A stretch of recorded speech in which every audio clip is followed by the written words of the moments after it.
Good morning, class Earth. Social study. Today your lesson is lesson 6, the revolt of 1857. Okay. Then the revolt of 1857 सभी लोग जानते हैं, last classes में कई बार repeat हो चुका है। 1857 का विद्रोह, ठीक है। तो रिवोल्ट क्या होता है? विद्रोह होता है। विद्रोह क्यों हुआ था? यहाँ पे आप देखिए,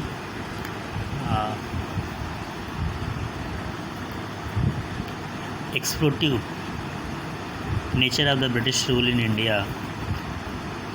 भारत में जब ब्रिटिश रूल था तो एक टाइम ऐसा आया था जब सभी का नेचर क्या था, मतलब कि पूरी तरह से विस्फोट होने वाला था, ठीक है। इसलिए यहाँ पे एक्सप्लोसिव नेचर लिखा हुआ है।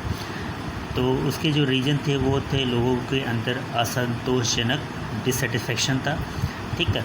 और डिससेटिस्फेक्शन क्यों आया? क्योंकि जो भारतीय हैंडीक्राफ्ट्स जो थे, कलाकार जो थे, उनका जो बिज़नेस था वो पूरी तरह से नष्ट हो रहा था, ठीक है। और भारतीय जो कॉलोनी थी, वो जो कभी सोने की चिड़िया कहा जाता था, वो धीरे धीरे क्या हो रहा था? ख़त्म हो रहा था। जो किसान थे, कॉमन पीपल थे, भारतीय राजा थे, और ये व्यापारी और बुनकर लोग थे, वो उनकी जो आवाज़ थी वो ब्रिटिश ने क्या कर दी थी? पूरी तरह से दबा दी थी, ठीक है। तो दबाने की वजह से क्या हुआ? फिर अचानक उनमें से विस्फोट हुआ और वो उनकी आवाज़ फिर उभर के आने लगी एज अ विद्रोह के रूप में, ठीक है। वो सब उनके ब्रिटिश के अगेंस्ट में चले गए। जो ब्रिटिश की जो एट्रोसिटीज़, मतलब कट्टरता थी, उस कट्टरता को अगेंस्ट में ये रिवोल्ट 1857 काफ़ी फेमस है इंडिया में, ठीक है। जैसे आजकल भी लोगों के पास नौकरियां नहीं हैं, तो क्या होता है कि जब नौकरी नहीं होती तो फिर विद्रोह कर्म झेलना पड़ता है, ठीक है। तो ये क्या है, धीरे धीरे, और साथ ही साथ सिपाही, मतलब सिपाहियों के बीच में एक र्यूमर, अफवाह भी फैल गया था कि जो उनके एक गन रहती थी, गन में एक गोली रहती है, उसको जब हम लोड करते हैं तो लोड करने से पहले उसमें एक ग्रीस लगा होता था। उस ग्रीस को दांत से काटते थे, ठीक है। और जो चर्बी होती थी वो बनी थी गाय और सूअर की, ठीक है, जिसकी वजह से ये विद्रोह भी हुआ। इकोनॉमिक क्लास का क्या थे, जो मतलब कि आर्थिक रूप से जो कारण बने, इसमें जो सेल्फिश इकोनॉमिक ब्रिटिश पॉलिसीज़ थी, जो ब्रिटिश ने अपना जो मतलब स्वार्थी, मतलबी जिसे कहते हैं, उनने अपने फ़ायदे के लिए बना के रखा हुआ था, ठीक है। जिससे क्या होता है, जो पुअर पीजेंट, यहाँ जो किसान होते हैं, उनके ऊपर ज़्यादा से ज़्यादा टैक्स लगाया गया, ठीक है। जैसे आजकल भी टैक्स लग रहे हैं, है ना। तो वो टैक्स क्या है, लगातार बढ़ते जा रहे थे। तो जमींदार जो थे वो अपने आप को खुद को ही ऑनर घोषित कर लिए, ठीक है। और जिनकी खुद की ज़मीन थी, वो फार्मर जो हैं धीरे धीरे वो गिरते चले गए, ठीक है। वो मतलब कि खुद ही उसमें कर्जदार में आ गए। तो ज़मींदारी जो थी वो किसके अंडर में थी? वो ब्रिटिश के अंडर में थी। वो उनकी बातों को मानते थे क्योंकि वो उसके लॉयल हुआ करते थे, ठीक है। यहाँ देखो, loyal toward the British. Last में क्या है, लैंड रेवेन्यू इतना ज़्यादा हाई हो गया था, उसका जो टैक्स रेवेन्यू वाला था, तो फार्मर जो थे, किसान थे, वो मतलब कि कर्जदार हो गए। और फिर उसके बाद एक लास्ट टाइम ऐसे आया कि वो इस कर्ज के साइकिल में पूरी तरह से अपने आप उलझ गए, ट्रैप्ड, फंस गए थे, ठीक है। आगे देखोगे, आफ्टर द इंडस्ट्रियल रेवोल्यूशन, जो हमारा कल कारखाना जो होता है, उसमें भी मतलब क्रांतिकारी बदलाव आया। तो अपने भारतीय जो बुनकर थे, जो हाथ से बनाते थे, तो उनका जो कंपटीशन था वो किससे था? कंपनी में बनने वाले कपड़े से। धीरे धीरे क्या होता है कि उनमें भी फिर भुखमरी, स्टारवेशन की कंडीशन आ गई थी, चाहे वो बुनकर हो चाहे व्यापारी हो, ठीक है। राइट हैंड साइड पे आ जाएंगे, यहाँ पे हम पढ़ेंगे। तो इस तरह से क्या हुआ, ज़्यादातर लोग जो थे वो क्या हुए? अनएम्प्लॉयड हो गए, ठीक है, बेकार हो गए, बेरोज़गार हो गए, ठीक है। और इंडियन किंग जो थे, जो भारतीय राजा थे, उनके हाथ से भी सत्ता जो धीरे धीरे मतलब कि कम होती चली गई। वो किसी काम के नहीं रहे, कठपुतली हो गए ब्रिटिश के हाथों में। तो पीपल वर डिप्राइव्ड, और भी जो लोग थे वो क्या है, वंचित हो गए रॉयल फैसिलिटीज़ से, क्योंकि वो जो भारतीय राजा थे वो उनको मतलब कि सैलरी दे नहीं पाते थे। तो वो भी धीरे धीरे क्या है, उनको जो सुविधाएं मिलती थी, वो राजा जो सुविधा दिया करते थे वो फिर हटा लिए, ख़त्म कर दिए, ठीक है। तो फिर क्या है, ब्रिटिश ने भी इन भारतीय जो किंगडम थे उनको भी अपने हाथों में ले लिया, उसका कंट्रोल अपने हाथों में ले लिया। तो उन्होंने एक पॉलिसी बनाई थी जिसमें पॉलिटिकल कॉज भी है, ठीक है। तो वो पॉलिसी क्या थी जिसकी वजह से भारतीय राजा जो है ब्रिटिश की कठपुतली बन गए। उन्होंने पॉलिसी बनाई थी, ईस्ट इंडिया कंपनी उन्होंने सबसे पहले सेटअप किया। सेटअप करने के बाद लॉर्ड वेलेस्ले का एक डॉक्ट्रिन आया, सिद्धांत था सब्सिडरी अलायंस, ठीक है। और दूसरा था डॉक्ट्रिन ऑफ लैप्स जो कि लॉर्ड ये जो डलहौजी का दिया हुआ था, ठीक है। तो सब्सिडरी अलायंस जो है इसके तहत क्या था कि जो भारतीय राजा थे वो क्या करते थे, ब्रिटिश के जो खर्चे थे वो उठाना था उनको, ठीक है। ब्रिटिश का जितना सारा खर्चा था वो उनको उठाना था, जिसकी वजह से क्या है वो अपने लोगों की वो देखभाल नहीं कर पाते थे। ये मतलब का ये सब्सिडरी अलायंस था। और दूसरा था डॉक्ट्रिन ऑफ लैप्स। इसके तहत क्या था कि भारतीय राजा के अगर अपना कोई दत्तक पुत्र नहीं होता है, ठीक है, मतलब अडॉप्टेड चाइल्ड नहीं माना जाता था, मतलब उनका खुद का बच्चा होना चाहिए, वही मतलब कि शासन करेगा। इसके अलावा किसी को वो गोद नहीं ले सकते थे और न ही किसी और को वो मतलब उत्तराधिकारी या फिर राज्य गद्दी पे बैठा सकते थे। राजा के अगर वंशज नहीं होते थे, इसके तहत क्या है उन बहुत सारे लोगों के वंशज नहीं हुए। तो किन जगहों पे उन्होंने अधिकार जमा लिया, झांसी, सतारा, नागपुर, अवध, इन सब जगहों पे क्या हुआ, ब्रिटिश ने मतलब कि अपने कंट्रोल में ले लिया इन सभी जगहों पर, ठीक है। अगला है सोशल एंड रिलीजियस कॉज। हमारा सामाजिक और धार्मिक कारण कौन कौन से बने। जो सामाजिक कारण थे उसमें था कि ब्रिटिश की दखल जो था इंडियन रीति रिवाज के अंदर इंडियन को पसंद नहीं था, ठीक है।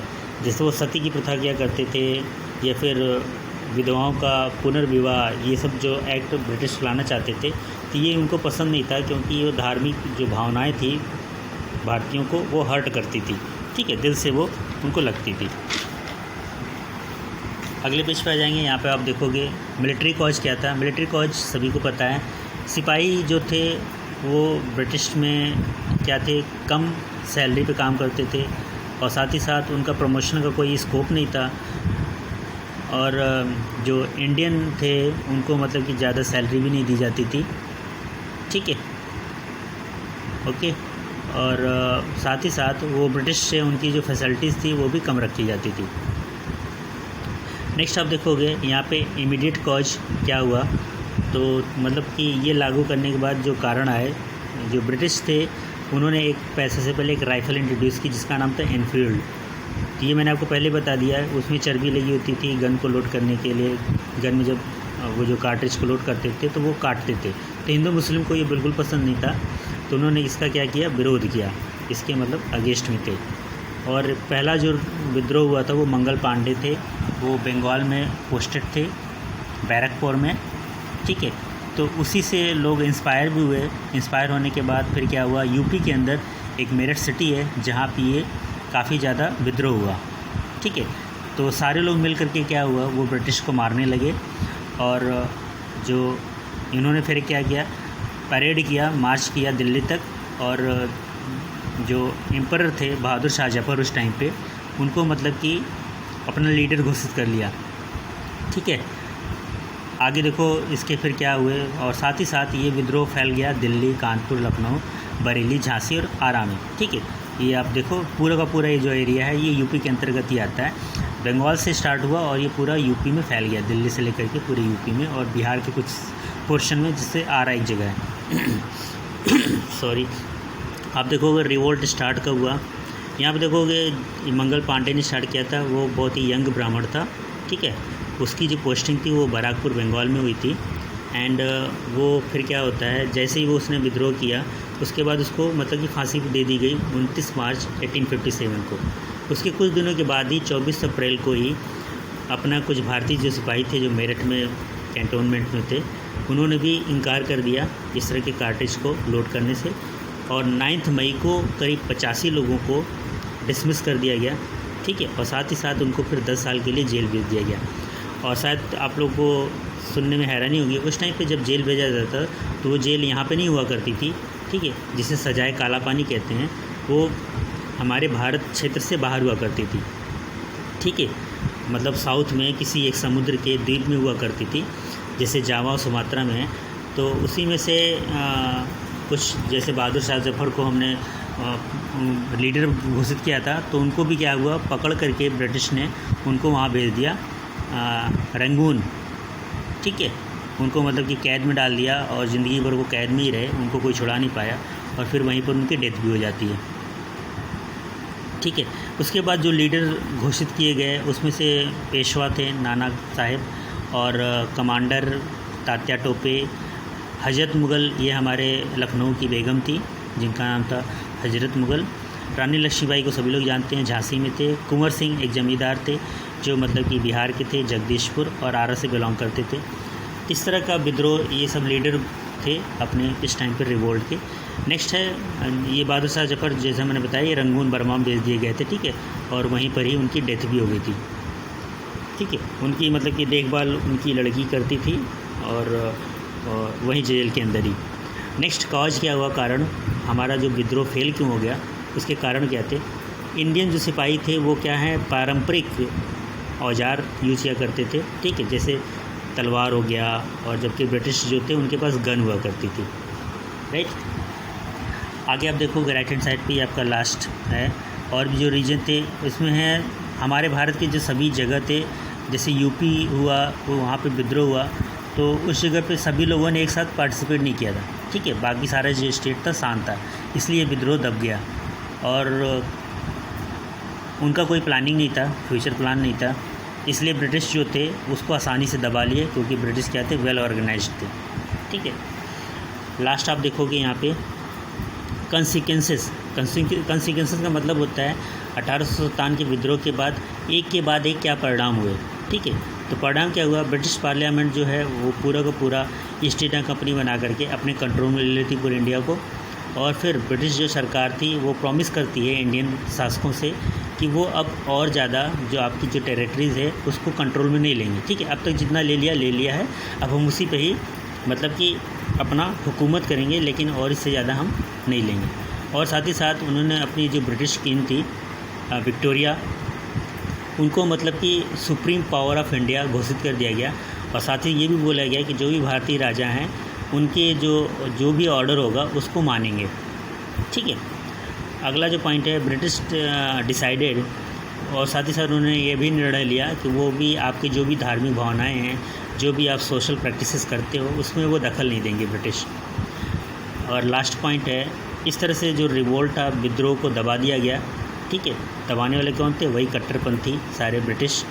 और लास्ट में क्या होता है, इस तरह से धीरे धीरे फिर क्या होता है, इसकी वजह से भारतीयों को एक मतलब कि साहस मिलता है, और ये जो स्ट्रगल था ये कम नहीं हुआ बल्कि स्वतंत्रता की तरफ बढ़ता गया, और लास्ट में हमें आज़ादी मिली, जैसा कि आप सभी लोग जानते हो। एक इंटरेस्टिंग फैक्ट है, आप देखोगे यहाँ पे पहले जो है हमारा जो इंडिया था वो सोने की चिड़िया कहलाता था, jewels in the crown of the British empire. British empire के टाइम पे भी मतलब कि काफ़ी हीरे जवाहरात थे। तो British empire was the largest empire of the world, और ये संसार का सबसे बड़ा एम्पायर था, ठीक है, साम्राज्य था ब्रिटिश एम्पायर। और इसको मतलब कि विद्रोह को आसानी से दबाया नहीं जा सका, मतलब इसलिए जो थे दबा दिए, क्योंकि ये जो 19वीं सेंचुरी में थे ब्रिटिश, ये सिर्फ अपने इंडिया में नहीं बल्कि उस टाइम पे ये ऑस्ट्रेलिया में भी हुकूमत करते थे, कनाडा में भी हुकूमत करते थे, और भी अदर टेरिटरीज़ थी, यहाँ तक प्रशांत महासागर में और नॉर्थ अमेरिका, साउथ अमेरिका में भी ये मतलब डोमिनेट करते थे, ठीक है। इनकी मतलब कि चलती थी, ठीक है, ये मतलब कि डोमिनेट करते थे। इसलिए क्या है कि ये ऑर्गेनाइज्ड थे, इनके पास हथियार भी थे, और इन ईस्ट इंडिया कंपनी की जो क्वीन विक्टोरिया हैं 1837 से 1904 इंडिया में मतलब कि ये रानी रही हमेशा इस टाइम के लिए, और इसीलिए इनको इम्प्रेस ऑफ इंडिया भी क्या कहा गया, ठीक है, मतलब भारत की ये साम्राज्ञी थी, ठीक है, 1876 में। तो हमने पढ़ा, और जो हमारे जो टफ वर्ड है यहाँ पे, स्टारवेशन का मतलब होता है भुखमरी, एनेक्सेशन का मतलब होता है कि मतलब किसी के कंट्रोल में ले लेना, ठीक है। और कैंटोनमेंट आप सभी जानते हो, ये आर्मी का एरिया होता है जहाँ पे आर्मी रहती है, सेनाएं रहती हैं। और नेक्स्ट पेजेस पे हम आएंगे, इससे ज़्यादा प्रॉब्लम तो पन्ने उड़ते रहते हैं, कोई दिक्कत होती है। आप यहाँ देखो कुछ पिक्चर बने हुए हैं, ठीक है, ये बहादुर शाह जफ़र हैं, और ये हमारा एनफील्ड गन है, ठीक है। ये नाना साहेब हैं, और तात्या टोपे ये लखनऊ की रानी थी हजरत महल, और ये झांसी की रानी लक्ष्मीबाई, ठीक है। ये सब विद्रोह में इनका काफ़ी महत्वपूर्ण स्थान रहा है। ये हमने एक्सरसाइज कर रखा हुआ है, ये कंप्लीट मैंने लिख रखा हुआ है, इसके पेजेस मैं आपको भेज दूँगा, राइट। और इसके जो क्वेश्चन आंसर मैं अलग से आपको लिखवा दूँगा, ओके बेटा। और ये अभी तो बैटरी डाउन हो रही है इसलिए शायद धुंधला सा आ रहा है। हमने जो पढ़ा वो यही है, मेन पॉइंट्स क्लियर है, ठीक है। अगर आपको फिर भी नहीं समझता में आता है तो आप इसको दोबारा फिर से देख लीजिएगा, ओके। थैंक यू बच्चों, have a good day to all of you, thank you very much for watching video.